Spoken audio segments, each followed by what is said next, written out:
E o gatilho que você falou, acontece, por exemplo, tu falaste do Jeffrey Dahmer, né? Eu vi lá a série dele. Ele tinha lá os problemas dele, né? Comportamental.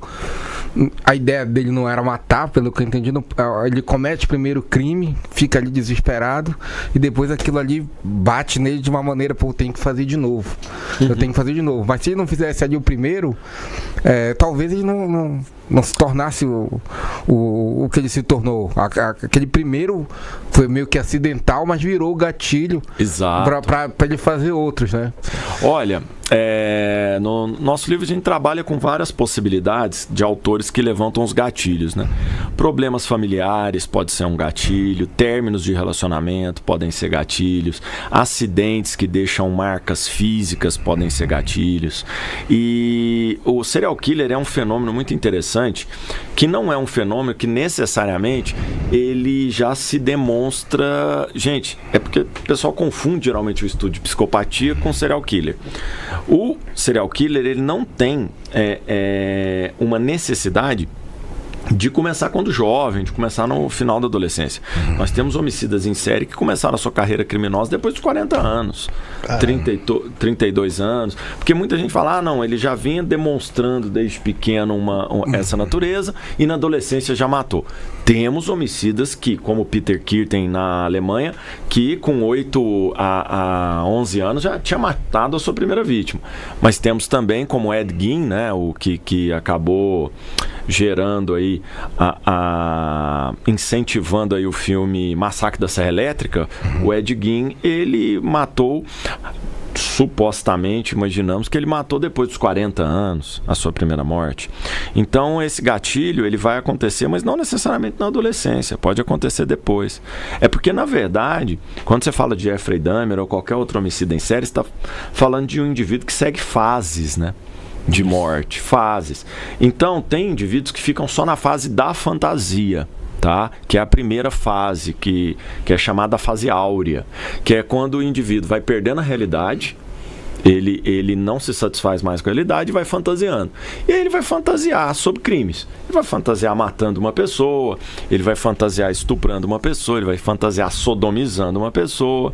E essas fantasias geralmente já o satisfazem. Ele consegue vivenciar só aquilo.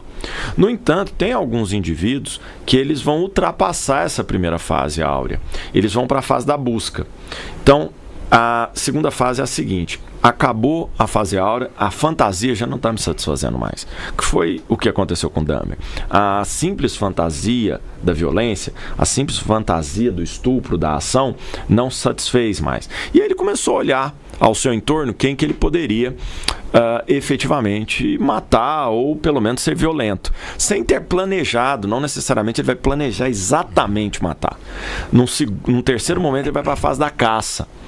Nessa fase, aí sim, ele já está mais adiantado. Aí ele começa a ir nos bares. Eu estou falando do Jeffrey Dahmer, mas serve para o Ted Bundy, serve para o Maníaco do Parque.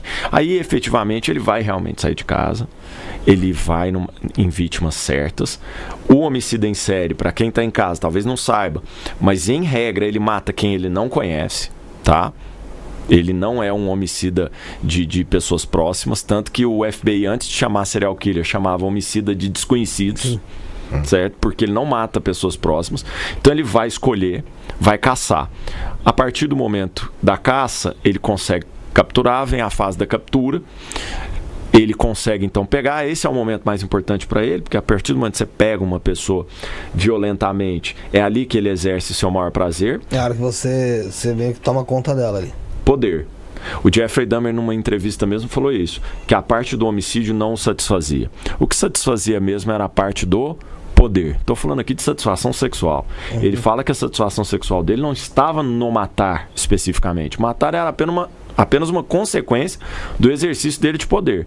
Mas o que dava a sensação nele de gozo, né, que a gente vai falar na psicanálise, é sem dúvida nenhuma saber que aquela pessoa não tem nenhuma chance, a não ser que ele permita, né, ele ter o poder todo com a pessoa. E vai para a fase do homicídio. No final disso, então, ele mata. Depois que ele mata, gente, ele vai para uma fase onde ele se decepciona muito, se frustra muito. Por ter feito aquilo.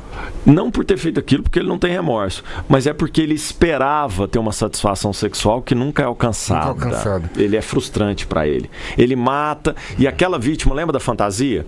A vítima dele foi idealizada.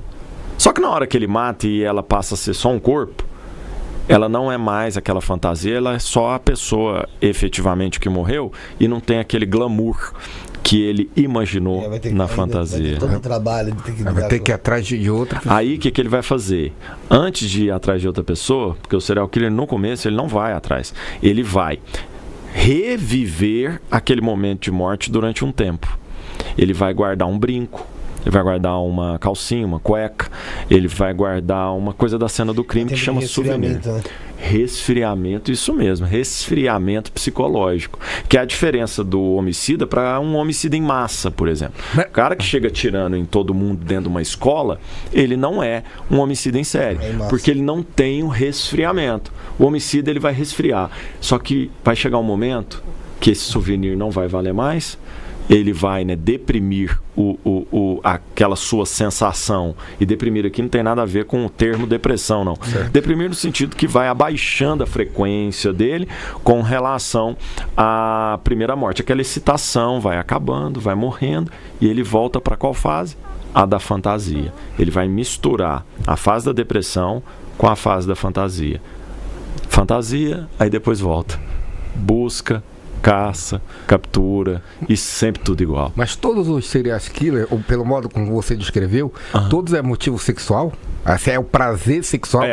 Tem a ver com sexo, com a parafilia, consciente ou não. Consciente ou não. Não é uma coisa consciente todos, tá? Que fala, eu quero me satisfazer sexualmente. Mas a ideia que a gente diferencia um serial killer é um componente sexual, como diz uma autora portuguesa, que é a Tânia Covalinas, ela fala o seguinte: um desejo sexual latente, que ele aflora em determinados momentos, mas ele é inconsciente muitas vezes. É o que diferencia ele de outros como matadores de aluguel.